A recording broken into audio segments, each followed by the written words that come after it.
What has four wheels, an engine, and has a driver?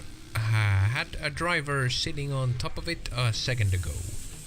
The answer is an all-terrain vehicle, or ATV for short. More specifically, the lawnmower-looking thing I was just racing with in ATV Off-Road Fury 2. For those who are less keen on motorsports of any sort, don't worry, this will be a fairly casual look into the idea behind this popular PlayStation 2 title from 19 years ago. I promise I'm not going to start talking about how many cubic centimeters of fuel-air mixture an engine displaces during one complete engine cycle.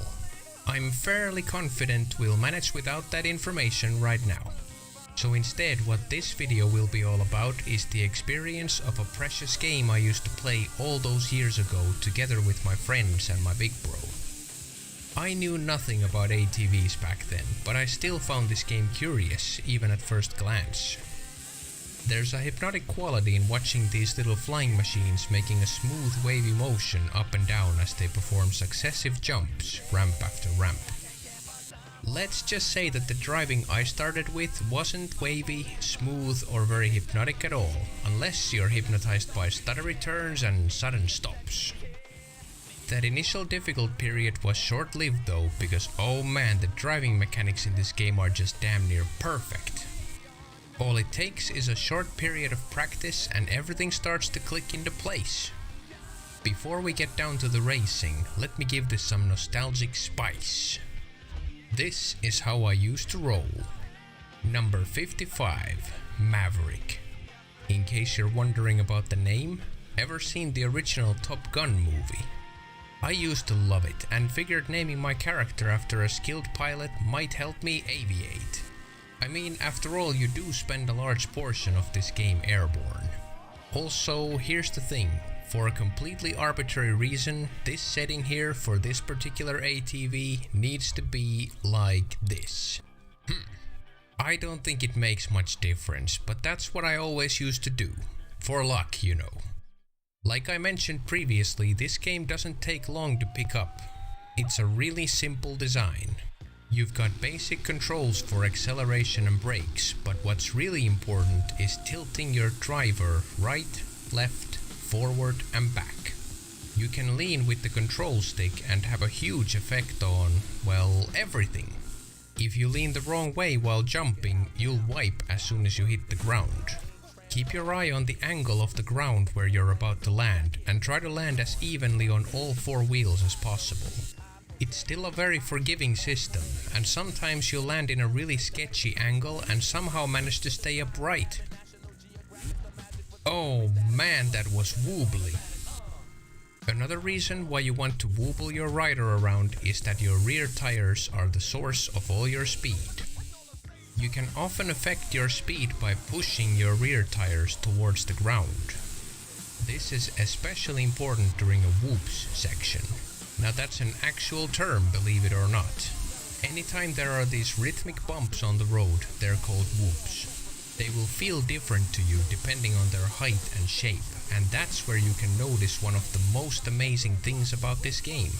You can learn to feel the road and instinctively decide which controls you should press. Admittedly, no matter how much you practice, sometimes you'll end up feeling the road in a very different way. Dust and pebbles, it's the breakfast of champs. Now, let's take a look at the four game modes that there are available to play. There's Nationals, which consist of a series of races along a strict route, all in different locations. If you leave the intended road, you get 5 seconds of time to return on the track, or you're returned to where you went out of bounds. You'll be collecting points depending on your placement, with the first place giving the most points. If you have the most points at the end of the tournament, you win the gold medal. By the way, I have no idea if these other drivers are real ATV superstars or something, but I don't trust this McNabb guy. He's always tailing me, and it feels like he's just trying to sabotage my races. Just take a look. As soon as I'm doing good in an important race, look, oh damn you McNabb. I think I better keep some distance. Now the second game mode is Supercross, which is a series of races set on different stadiums. These feel very different from the national stages because the ramps and whoops are man-made and designed to require a more strict rhythm. I'd say these were a bit harder to complete than the nationals because if you mess up a section it can lead to a disastrous amount of time lost. Oof, well, at least we can recover. What the? McNabb! I hope he blows a gasket. Next up, the third game mode is Enduro. It's set in the same locations as the nationals, but this time you aren't required to stay on track. You only have to make it through these gates, and besides that requirement you can design your own route as much as you want. Take risky shortcuts, or play it safe and follow the easier terrain. Finally, the last game mode is where I personally experienced the hardest struggles. Welcome to Freestyle. It's an objective-based mode where you have 4 main objectives for every stage. First, green targets. They're floating markers you have to hit pretty precisely in order to collect them. These are usually pretty easy and are often laid in an uninterrupted line so you can even collect them at pretty much full speed. But oh man, next up are the red targets, and this is where the difficulty ramps up quite a bit. They're oftentimes much higher up in the air, and sometimes you have to scale structures in order to reach them. They're not always in a neat line anymore, so designing a route for collecting them becomes a challenge too. There's a time limit, and if you can't find them all before the clock runs out, you have to start over. Take a look at this one for example. You can't line yourself up before the jump because there's not enough room to accelerate. You'll have to approach from the side and make a quick turn using the map for aiming and hope you got the right angle and height for your jump. It's a pretty tight schedule to try and collect 6 of these in a single run. Then there's puzzles like this one. It took me a few attempts before I even figured out you're supposed to use this little ramp here and land on the crane and ride it up to the target. Definitely not something I've seen an ATV do exactly. The third objective in Freestyle is always completing 10 different combos. What that means is you'll have to pull off at least 2 different tricks in a single jump to score 1 point. Repeated combos don't count, so if you've already done those same tricks in the same order, your point is denied. It counts as a combo if you do the same trick twice during a single jump, which makes things a lot easier.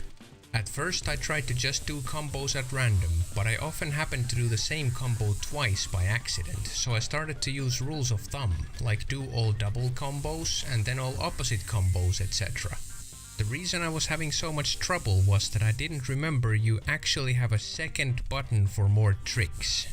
And if you press the buttons together, you get even more tricks. Oh man, how could I have forgotten? Once the combos are done, it's time for the most fun part, trick attack. You have to reach a set amount of points, usually the highest amount being 50,000 points to get all objectives done. Looking at these scores, seems like no problem, right? But here's the catch. If you repeat the same trick during this 2-minute time frame, you get much less points for the repeated tricks.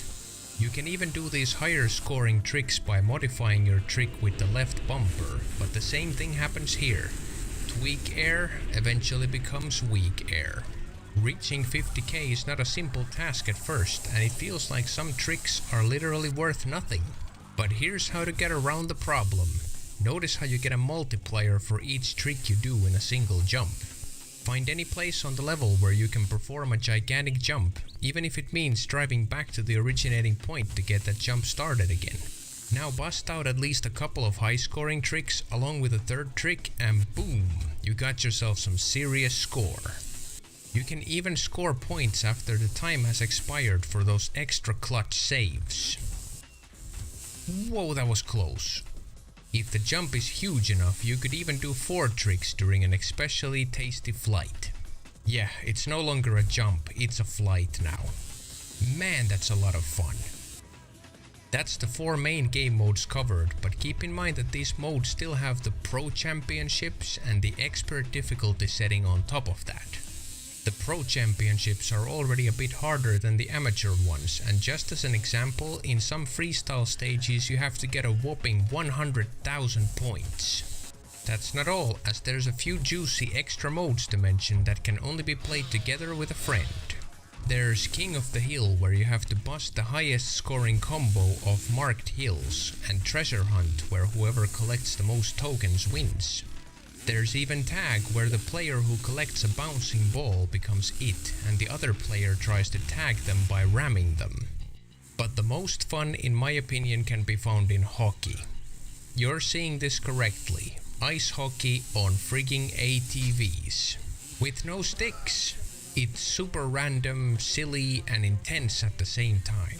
All these game modes are a lot of fun, but I remember spending a lot of time in free play and just exploring every stage, looking for interesting buildings and big jumps. If you explore too far to the edges of the map, you get quite the surprise. You'll just be cruising along when all of a sudden everything ahead looks completely flat. Now, what is going to happen next? A. You bump into an invisible wall.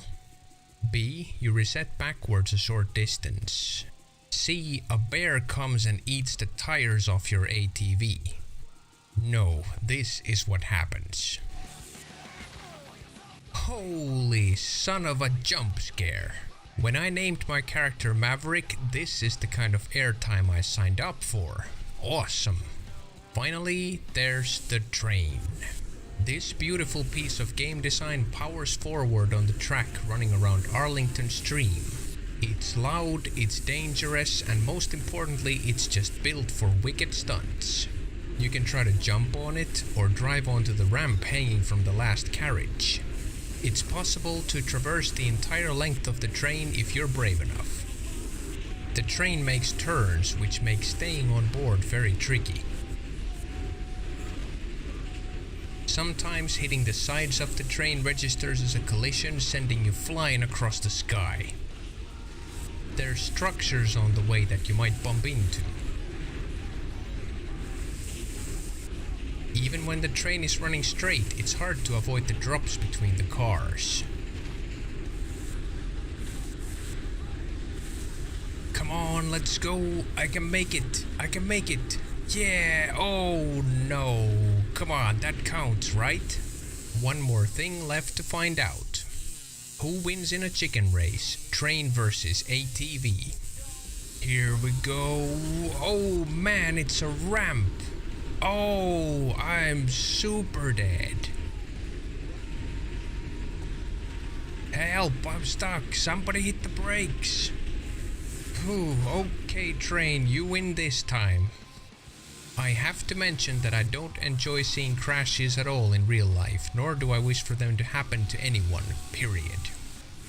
But as it often goes with games, it's a different thing since nobody's really getting hurt. It's just wild, fictional entertainment. And on that note, I was gonna say wear your seatbelts, but to me it looks like these things don't have any, so just drive safe, yeah? And that way I'll be able to catch you in the next video.